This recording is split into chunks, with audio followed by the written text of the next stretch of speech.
సహజంగా అందరూ ఉదయం నిద్ర లేచాక ఆడవాళ్ళు ముగ్గులు ఇంటి ముందు వేసుకుంటూ ఉంటారు. కానీ ఎవరికీ తెలియని విషయం ఏంటంటే ఆడవాళ్ళు శుక్రవారం రాత్రి పూట ఇంటి ముందు ఇలా అష్టదళ పద్మం ముగ్గు వేసి నిద్రపోతే లక్ష్మీదేవి మిమ్మల్ని తొందరగా అనుగ్రహిస్తుంది.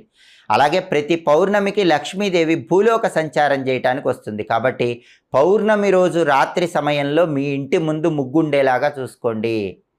ఏ ఇంటి ముందైతే పౌర్ణమి రోజు రాత్రిపూట ముగ్గు ఉంటుందో ఆ ఇంట్లోకి లక్ష్మీదేవి సులభంగా ప్రవేశిస్తుంది, స్థిరలక్ష్మి అనుగ్రహిస్తుంది. అలాగే వారానికి ఒకసారి ఆడవాళ్ళు ఇంటి గుమ్మం ముందు ఆవ నూనెతో దీపం వెలిగించి ఆ తర్వాత నిద్రపోండి.